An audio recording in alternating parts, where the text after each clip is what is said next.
사업이 잘 성장을 하면 우리 대표님들은 사실 자랑하고 싶은 분들이 많이 있을 거예요. 처음에 그 사업을 일으키는 과정이 얼마나 어렵습니까? 그런데 내가 이 정도의 돈을 벌고 있고 내 사업이 충분한 영업이익을 내고 있다고 생각하면 어느 순간 나도 이 정도는 해볼 수 있지 않을까? 이 정도는 써도 되지 않을까라는 생각들을 모두 다 공통적으로 하게 될 것 같아요. 사실 정말 위험하다고 봐주시면 될 것 같습니다. 이거는 잘못하게 되면 내 사업의 전체가 날아갈 수 있는 상당히 중요한 리스크니까요. 이 문제에 대해서는 꼭 들어봐 주셨으면 좋겠습니다.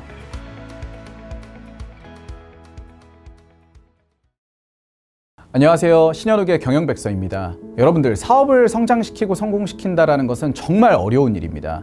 그런데 그렇게 힘들게 사업을 성장시키고 성공시켰는데 여러 가지 이유 때문에 갑자기 사업이 망하게 된다면, 사업이 사라지게 된다면 얼마나 큰 고통이겠습니까? 오늘은 여러분들이 이런 고통을 겪지 않도록 제가 3가지 사업가의 삶이 꼬이는 과정에 대한 말씀들을 좀 드릴 예정인데요. 사업가의 삶이 꼬이는 이유는 무리한 사업 확장, 급격한 인재 채용, 대표의 과시소비, 이 3가지 중 하나라도 포함되신다면 이번 영상 꼭 경각심을 가지고 봐주시기를 바라고요. 아직 내가 이걸 경험하고 있지 않더라도 제가 사업을 하면서 봐온 사업가들이 대부분 하는 실수이기 때문에 경험하지 않게 조심하셨으면 좋겠습니다. 그럼 바로 3가지 구체적으로 말씀드리도록 하겠습니다. 오늘 영상 정말 중요한 주제니까요. 끝까지 시청해 주시길 바라겠습니다. 여러분들, 사업을 하다 보면 실패 확률이 더 높기는 하지만 성공을 하시는 분들도 상당히 있습니다. 아무것도 없이 시작해서 이 성장을 시킨다는 것은 정말 대단한 일입니다. 그러다 보면 자연스럽게 여러분들은 어떤 마음을 갖게 되시냐면 어느 정도의 성공을 이루고 나면 굉장히 큰 자신감과 굉장히 큰 자존감을 얻게 됩니다. 그러면 이제 그때 사업가분들이 큰 실수를 보통 하시는데요. 그게 뭐냐면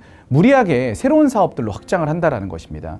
차라리 내가 이미 속해서 잘 하고 있는 동종 사업에서 사업을 확장하는 것은 기존 사업과의 시너지를 발휘할 수 있기 때문에 그나마 나을 수 있는데요. 이제 보통 굉장히 큰 자신감을 갖고 있는 사업가분들은 동종 산업이 아니라 이종 산업으로 새롭게 진출을 하십니다. 그러니까 예를 들어 보면요, 내가 키즈카페 사업으로 성공하신 분이면 키즈카페와 관련된 사업으로 새롭게 진출하시는 것이 제일 좋은데, 그게 아니라 독서실 사업으로 진출하신다거나 호텔 사업으로 진출을 하시는 거죠. 똑같은 공간 사업으로 보일 수 있겠지만 실질적으로 이 사업들은 완전히 다른 사업이라고 봐주시면 될 것 같습니다. 근데 그 과정에서 내가 기존의 성공 방정식을 호텔 사업이나 독서실 사업에 적용할 수가 없고, 실질적으로 내가 키즈카페에서 만들었던 어떤 성공에 대한 요인이 그대로 적용되기는 사실 만만치가 않습니다. 그러다 보면 자연스럽게 호텔 사업에서도 실패를 할 수가 있고 독서실 사업에서도 실패를 할 수가 있습니다. 그렇게 해가지고 굉장히 큰 돈들을 한 번에 날릴 수 있다는 거죠. 근데 더 큰 문제는 뭐냐면 이 과정에서 많은 시간들이 날아간다는 것입니다. 내가 원래 키즈카페 사업에서 만들었던 어떤 경쟁력, 그리고 키즈카페 사업에서 시장 점유율을 더 올려서 큰 이익과 진입장벽을 만들 수 있음에도 불구하고 다른 사업에 진출하는 한 많은 시간을 소모했기 때문에 내 본업에도 안 좋은 영향이 있을 수밖에 없습니다. 그래서 결론적으로는요, 여러분들, 특정 사업에서 성공을 했다고 해서 그게 다른 사업의 성공으로 이어지는 것은 아닙니다. 그래서 여러분들께서도 자신감을 갖는 것은 너무 좋지만 내가 원래 잘하던 사업에 더 집중하는 게 실질적인 성공 가능성을 높일 수 있다라고 자신 있게 말씀드릴 수 있을 것 같고요. 그래서 이종 산업으로, 새로운 사업으로 진출할 때는 항상 조심하시는 게 좋습니다. 저 역시도 좀 그런 실수를 했었는데요. 제가 그린램프 라이브러리라는 독서실 브랜드를 운영하는 아토스터디라는 회사를 경영할 때의 일이었습니다. IS동서그룹의 회사를 매각하고 나서 저희는 신사업들로 진출할 생각을 좀 갖고 있었어요. 그러면 차라리 프리미엄 독서실 산업에서 신사업들을 생각했어야 되는데 저희는 공간 사업이 다 비슷한 사업이랄 거라고 생각을 해서 독서실 사업에 집중하는 것이 아니라 코리빙 사업들을 준비를 했었습니다. 그런데 막상 그 사업을 준비하려고 저희가 스터디도 많이 진행을 하고 인재분들도 새롭게 채용을 해서 이 사업을 드라이브를 걸려고 봤더니 완전히 다른 수준의 공간 사업이더라고요. 그래서 저희가 결론적으로는 독서실 회사로서 코리빙 사업으로 호기롭게 진출하려고 했지만 실질적인 성과를 내지는 못했습니다. 그래서 상당한 시간을 낭비했고 상당한 자원을 낭비하게 된 것이죠. 그래서 여러분들은 저와 같은 실수를 안 하기를 바라는 마음에서 새로운 사업에 진출하는 것은 상당히 좀 신중하실 필요가 있다. 그리고 특정 산업에서 성공을 했다고 해서 그 산업이 다른 사업의 성공으로 이어지는 것은 아니다라는 말씀을 꼭 드리고 싶은 것입니다. 두 번째로 사업가들의 삶이 꼬이는 이유는 바로 무리하게 인재를 채용했을 때 발생한다고 봐주시면 될 것 같습니다. 아무래도 투자를 받거나 그리고 이미 어느 정도의 성장을 만들어 놓은 창업가라면 앞으로의 더 큰 성장에 대한 욕심이 생길 수밖에 없습니다. 그런 성장을 바치려면 결국에는 훌륭한 인재분들도 필요하기 때문에 단기적으로 굉장히 많은 인재분들을 채용하실 수가 있는데요. 여기서 상당히 큰 문제가 발생을 하게 됩니다. 왜냐하면 새로운 인재를 채용했다고 해서 내 사업이 갑자기 성장하거나 내 재무지표가 좋아지는 것은 아니기 때문인데요. 결국에 사업이라는 것은 인재들을 통해서 미래의 성과를 만들어야 되는 것인데 미래라는 것은 굉장히 불확실한 요소가 큽니다. 그리고 인재를 채용했다고 해서 바로 실적이 개선이 되는 것은 아니기 때문에 초기에는 상당한 비용이 날아갈 수밖에 없는데요. 근데 여기서 만약에 사업이 잘 될 경우에는 당연히 그 인재분들을 레버리지해서 내가 더 큰 이익을 만들어내고 더 큰 성장을 만들어낼 수 있겠지만 실질적으로 그런 결과를 만들어내는 것은 소수일 수밖에 없습니다. 그래서 저는 인재를 채용하더라도 좀 단계적으로 채용하기를 바라는 거죠. 리스크를 관리하면서요. 인재를 무리하게 채용을 하게 되면요. 여러분들은 바로 성과가 날 거라고 생각하지만 실질적으로 그러지 않을 가능성이 높습니다. 이유는 뭐냐면 인재들을 많이 채용하면서 커뮤니케이션 비용이 상당히 많이 발생할 수밖에 없습니다. 인재분들의 소통 체계를 잡는 과정이 필요하고요. 또 그 인재분들을 관리하기 위한 관리자도 필요할 수밖에 없습니다. 근데 이런 소통 비용이라던가 관리자를 채용하는 과정은 실질적으로 사업의 성과로 이어지는 것과는 무관한 내용에 가깝습니다. 더군다나 조직원들이 늘어나고 팀원들이 늘어나면요. 인당 생산성이 구조적으로 감소할 수밖에 없습니다. 제가 과거에 이제 링겔만 효과에 대해서 좀 배운 적이 있었는데요. 링겔만 효과라는 게 무엇이냐면 어떤 분이 실험을 하셨어요. 한 명이 줄다리기를 할 때는 온전히 힘을 쓸 수밖에 없습니다. 왜냐하면 내가 어느 정도의 힘을 주고 있는지 얼마나 노력을 하고 있는지를 모두가 보고 있고 그리고 한 명이 내는 힘을 쉽게 측정할 수 있기 때문입니다. 근데 줄다리기를 할 때 한 명에서 두 명이 늘어나고 두 명에서 세 명이 늘어나고 인원이 계속적으로 증가하게 되면 인당 주는 힘이 구조적으로 줄어들 수밖에 없습니다. 왜냐하면 내가 힘을 덜 줘도 남이 힘을 준다고 생각하기 때문에 책임이 분산되기 때문이죠. 그러니까 태만이 이어질 수 있다는 것입니다. 사람이 늘어나면 늘어날수록. 물론 나와 같은 마음을 갖고 있고 나와 같이 훌륭한 능력을 갖고 있는 인재를 채용한다면 태만이 일어나는 것이 아니라 오히려 시너지를 발휘할 수도 있겠죠. 하지만 실질적으로 사람을 빠르게 채용하는 과정에서는 모두 다 좋은 사람을 채용할 수는 없는 노릇입니다. 인재들을 빠르게 채용하다 보면 인당 생산성이 이러한 과정을 통해서 태만이라는 과정을 통해서 떨어질 수밖에 없습니다. 그리고 더 중요한 건 뭐냐면요. 여러분들 사람을 많이 채용을 하고 인재를 많이 채용을 했는데 실질적인 성과가 없어서 만약에 인재분들을 구조조정해야 되는 일이 발생을 하게 되면 조직 문화가 깨지게 됩니다. 원래 열심히 하던 인재분들조차 이 회사는 인재를 쉽게 내보내는 회사구나 라고 생각을 하게 되면서 조직 문화가 깨지고 리더십이 제대로 작동하지 않게 됩니다. 그렇기 때문에 여러분들 인재분들을 채용할 때는 항상 조심하시길 바라고요. 이렇게 인재분들을 채용해서 고정비가 올라가게 되면은 또 사업은 상당한 리스크에 노출될 수밖에 없기 때문에 이런 비용 구조의 측면에서도 항상 인재분들을 모셔오는 것은 조심스럽게 신중하게 결정해야 된다는 것을 제가 강조해서 다시 한번 말씀을 드리겠습니다. 저도 3번의 사업을 하면서 이러한 실수들을 많이 했었습니다. 사업이 성장을 하니까 계속 잘 되겠지 하는 마음에 사업이 실질적인 성과를 내기 전에 인재들을 먼저 좀 채용을 했던 것 같아요.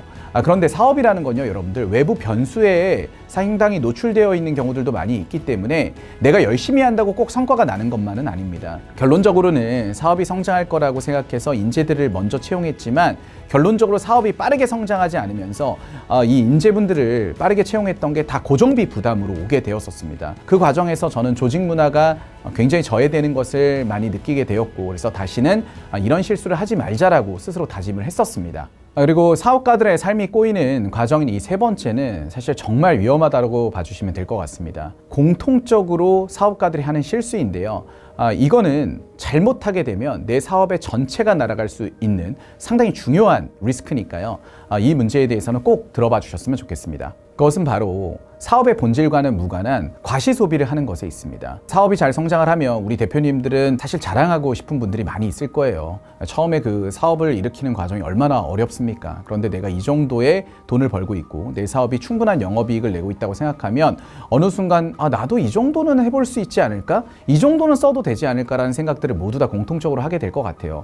그 중에 첫 번째가 뭐냐면 화려한 사무실입니다. 여러분들 사무실이 좋다고 해서 내 고객이 만족을 하나요? 내 상품이 좋아지나요? 그러지는 않습니다. 그냥 내가 누군가에게 보여주고 싶은 마음에 좋은 사무실을 쓰는 경우들이 전 대다수라고 생각합니다. 물론 좋은 사무실이 필요한 업도 있을 겁니다. 금융업 같은 경우엔 그럴 수도 있죠. 그런데 대부분의 사업은 좋은 사무실을 만든다고 해서 내 사업이 더 잘 되지는 않습니다, 여러분들. 그런데 사무실을 만드는데 정말 몇억 원의 돈을 투자를 하고요. 그리고 좋은 사무실의 위치를 갖기 위해서 너무나도 높은 월세를 쓰시는 대표님들이 많이 있습니다. 이러면 고정비의 리스크에 노출되기 때문에 굉장히 회사를 위험하게 만든다라고 저는 생각을 하고 있고요. 또 사무실뿐만 아니라 내가 이 정도 접대는 해도 되겠지? 내가 회사 돈으로 뭐 골프도 좀 쳐도 되는 거 아니야? 회식도 더 많이 해도 되는 거 아니야? 라고 해서 법인카드를 사업 외 목적으로 많이 쓰시는 분들이 있습니다. 또 그렇게 외제차를 법인에서 렌트나 리스를 많이 하시더라고요. 절대 그러면 안 됩니다. 업무 목적으로만 탈 차라면 사실 국산차도 충분하고요. 튼튼하기만 하면 되지 않겠습니까? 그런데 꼭 개인적인 용도로도 쓰기 위해서 외제차를 많이 뽑으시더라고요. 저는 그런 행동은 절대 안 된다고 생각을 하고 있고요. 이런 경우 저는 사업이 정말 큰 리스크에 노출된다고 생각을 하는데요. 그 이유는 뭐냐면 비용이 올라가는 것은 너무 당연하고요. 우리 대표님들은 이거 나만 알고 있겠지라고 생각하시겠지만 대표님이 사업의 목적으로 비용 쓰시는 거 우리 회사에 있는 임직원들이 다 알고 있습니다. 경영지원실에서만 알고 있을까요? 총무팀에서만 알고 있을까요? 소문이라는 것은 정말 급속도로 빠르게 확산되기 마련입니다. 특히 안 좋은 이야기일수록 가십거리일수록 더 빠르게 확장이 됩니다. 그러면요, 대표님, 우리 임직원들이 정말 대표님을 위해서 열심히 일을 하게 될까요? 동기부여가 떨어지지 않을까요? 그런 소비는 절대 해서는 안 되는 일입니다. 그러니까 이런 소비들을 많이 하게 되면요, 회사는 비용 구조가 계속적으로 올라가게 되고요, 대표님을 믿고 따를 임직원들이 점점 사라지게 됩니다. 그런데 마지막으로 정말 더 큰 문제는 뭐냐면요, 임직원들도 대표님의 소비 패턴을 보면서 임직원들도 방만해지기 시작한다는 것입니다. 아니, 대표님도 저렇게 소비를 과하게 쓰는데 우리 회식 한 번 더 할 수 있는 거 아니야? 우리 커피 한 번 더 마실 수 있는 거 아니야? 걸어갈 거리도요, 좋은 택시 타고 움직일 수도 있는 것입니다. 근데 한번 높아진 소비 활동은 절대 줄어들기 어렵기 때문에 대표님께서 먼저 솔선수범해서 비용을 줄이려는 태도, 회사를 위하는 태도를 가져야지만 임직원들도 따라갈 수 있다는 것이죠. 그런데 문제는 임직원들의 숫자만큼 그게 비례해서 소비가 올라가기 때문에 한 명의 소비가 10명, 50명, 100명의 소비로 이어질 수 있다는 것이죠. 꼭 이런 것들을 조심해야 된다고 저는 강하게 말씀드리고 싶습니다. 사실 저는 회사의 법인카드를 업무 목적 외에 당연히 써본 적이 없고요. 업무 목적으로 쓰더라도 20만 원 이상을 초과를 안 하려고 하고 있습니다. 그렇게 회사의 비용들을 통제하면서 오로지 회사의 본질적인 성장에 맞춰서 저는 집중하고 있고요. 그러다 보니까 저희 임직원분들도 이에 공감해서 회사의 비용을 절약하고 오로지 회사의 본질적 성장에만 합심해서 이제 몰입을 하고 있습니다. 이를 통해서 회사가 빠르게 성장을 하고 건전하게 성장하고 있는데요. 실제로 제 주변 대표님들의 경우에는 과시적인 소비를 하느라 사업을 망가뜨리는 경우들이 많이 있었습니다. 여러분들, 사업이라는 것은요, 지속적으로 우상향할 수도 있지만 사실은 그러기에는 쉽지가 않습니다. 언제나 잘 되는 시기가 있고요, 안 되는 시기도 있습니다. 결국에 안 되는 시기를 잘 버텨서 생존을 해야지만 다음 성장을 맞이할 수가 있는데, 내가 지금 잘 된다고 해서 비용 구조를 높여버리면 안 되는 순간에 내 매출보다 비용이 더 높아지게 되면서 나는 큰 적자를 맞이할 수 있다는 것이죠. 그때 여러분들을 도와줄 수 있는 사람이 있으면 살아남을 수도 있겠지만 실제로 주변에 도와줄 수 있는 사람이 없다라고 한다면 한 번에 무너질 수 있는 게 사업인 것입니다. 그렇기 때문에 내가 어느 정도 사업이 잘 된다고 해서 절대 과시적인 소비를 해서는 안 되고요. 그리고 저는 실질적으로 사업이 정말 크게 성장을 했다 하더라도 절대 과시적인 소비는 해서는 안 된다라고 생각하는 사람이기 때문에요, 항상 우리 과시적인 소비는 하지 않는 것이 좋을 것 같습니다. 그러니까 여러분들, 절대로 이런 실수들을 하지 말으셨으면 좋겠고요. 생존을 하시는데 집중을 하시면 좋을 것 같습니다.